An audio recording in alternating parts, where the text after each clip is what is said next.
Hello everyone, I hope you are doing well.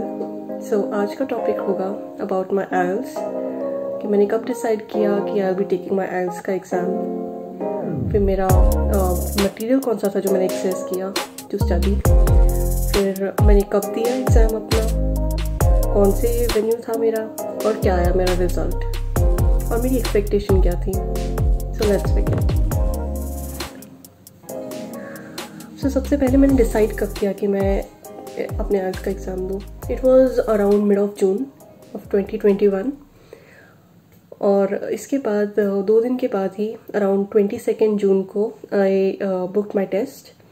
सो मेरे test की जो डेट थी it was on the 1st of जुलाई।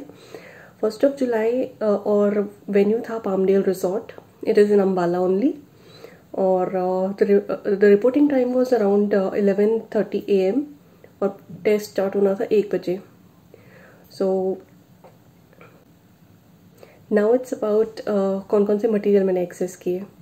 सो मैंने prepare किया फॉर ऑलमोस्ट अ वीक, और मैंने सारे के सारे ऑनलाइन मटेरियल ही एक्सेस किए for my preparation. So basically मैंने लिसनिंग के लिए एक्सेस किया था द आइल्स लिसनिंग टेस्ट। इसका इन सब का जो भी मैं अभी आपको लिंक बताने वाली हूँ ऑनलाइन मटेरियल, उसका मैं लिंक डिस्क्रिप्शन बॉक्स में दे दूँगी, you can access it. So listening test was the most helpful, और इसके अलावा रीडिंग के लिए I accessed career zone IELTS institute Moga India, और इसके अंदर बेसिकली अल्टरनेटिव डेज आपको कभी एकेडमिक टेस्ट का आता है, और नेक्स्ट डे आपको जनरल टेस्ट का आता है। So on the basis of what you are preparing आप वो चीज़ कर सकते हो इसके अंदर। इसके बाद मैंने स्पीकिंग के लिए मैंने यूज़ किया आइल्स ड्रैगन करके। So the guy is a Filipino, और उसने बहुत ही अच्छे से इसके अंदर डिस्कस किया हुआ है about the speaking material, as in कौन कौन से टॉपिक्स रिसेंटली आए हैं और उनको आप किस तरीके से अटेम्प्ट करो। राइटिंग के लिए तो I didn't prepare at all, so that explains why I got 6.5 in my writing, but anyways इसके अलावा अपार्ट फ्रॉम ऑल दीज मैं अपने आप को अपडेट करके रखती थी अब regarding the protection and strategy. For strategy मैंने यूज़ किया था फास्ट ट्रैक आइल्स। सो इसके अंदर आपको रीडिंग राइटिंग रिलेटेड या स्पीकिंग रिलेटेड भी कौन कौन सी स्ट्रैटेजी यूज़ करनी चाहिए वो सब इसके अंदर डिस्कस किया हुआ है। एंड और इसके अलावा फॉर प्रेडिक्शन के किस टाइप के क्वेश्चंस आ सकते हैं और किस टाइप के आ रहे हैं रिसेंटली, इसके ऊपर एक चैनल है जपनीत शर्मा आइल्स करके, उसको भी मैंने एक्सेस किया था। और दैट्स इट, ये सब मेरा प्रिपरेशन मटेरियल था। इसके अलावा भी और मैंने अपना जब टेस्ट बुक किया था ऑन 22, तो उसके अंदर तो उन्होंने मुझे डेट दी थी कि फर्स्ट को will be my writing listening and reading, but और 3rd को होगा स्पीकिंग। बट इसके बाद मुझे 2 दिन बाद मेल आती है कि the speaking time has been changed, और उसको उन लोगों ने प्रीपोन करके डाल दिया था ऑन द 2nd, और रिपोर्टिंग वाज अराउंड 9:30 AM, क्योंकि 10 बजे टेस्ट स्टार्ट होना था। और एनीवेज फिर मैं 1st को गई अपना टेस्ट वेन्यू में। सो वैसे भी उस टाइम थोड़ा कोविड सिचुएशन थी, सो बहुत ही कोविड प्रोटोकॉल्स सब फॉलो किए जा रहे थे।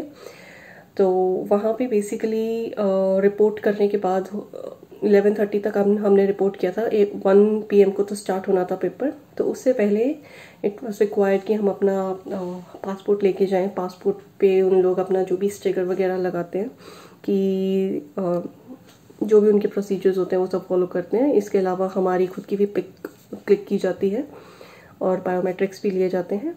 ये सब करने के बाद हम लोगों को फिर प्रॉपर हमारा चेक होता है कि एज सच हम लोगों ने कुछ मटेरियल वगैरह तो नहीं कुछ एक्सेस कर रखा, या फिर कोई इलेक्ट्रॉनिक आइटम तो नहीं लेके जा रहे। एंड हाँ, हम लोगों को कोई घड़ी वगैरह भी अलाउड नहीं रहती वहाँ पे। पानी भी वहाँ पे ही हमें दिया जाता है, we don't need to bring our water bottle also.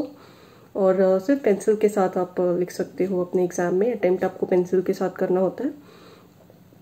सो इसके बाद फिर काफ़ी देर तक वेट की हमने एग्ज़ामिनेशन हॉल में, और वहाँ पे जिनको भी फॉर एग्ज़ाम्पल वॉशरूम जाना था, वॉशरूम वालों के लिए ऐसा हो रहा था कि एक इन्विजिलेटर को आप पहले रिक्वेस्ट करें और फिर वो इन्विजिलेटर आपके साथ जाता था वॉशरूम तक, बाहर वेट करते थे। आपका पासपोर्ट आपको साथ कैरी करना होता है, और आफ्टर एग्जिटिंग द वॉशरूम आपसे फिर वो मतलब इट्स लाइक कोई प्रोटोकॉल होगा कि वो आपका मास्क उतार के आपकी आइडेंटिटी चेक करते हैं।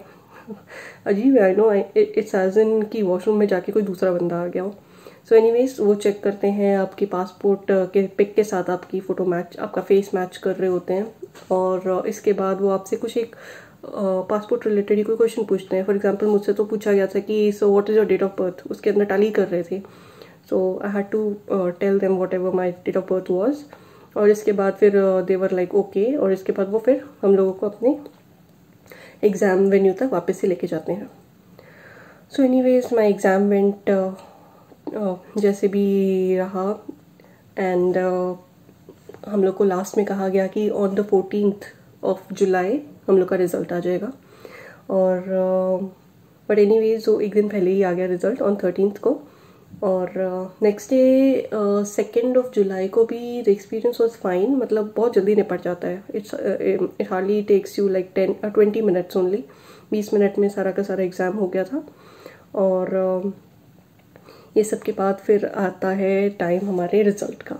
सो रिज़ल्ट में आई स्कोर्ड 7.5 ओवरऑल, और जिसमें से कि मेरे रीडिंग में was 8.5, listening was 7.5, speaking was also 7.5, and the reading part was and the writing part was 6.5. So this was my overall score. So speaking में मुझसे क्या टॉपिक पूछे गए थे, एक तो बहुत कॉमन जो होता है लाइक इंट्रोड्यूस योरसेल्फ, और इसके अलावा it was did you like your school, फिर how did you use to go to school, और which ecosystem do you like, और where would you like to go, मतलब वो इकोसिस्टम रिलेटेड ही question था, आगे एक्सटेंडेड। फिर इसके अलावा जो फिर एक लॉन्ग क्वेश्चन टाइप्स में जो रहता है उसमें था कि who is your favourite singer, और did you go to any concert. फिर इसके अलावा एक डिटेल्ड में जो था वो था should international concerts be held in your country. So basically यही सब क्वेश्चंस थे, और यही सब के बारे में आपको बताना होता है। अबाउट योर फेवरेट सिंगर में तो फिर कुछ बैक एंड फोर्थ कुछ क्वेश्चंस और पूछे गए थे रिलेटेड टू इट, और या this was the whole speaking test.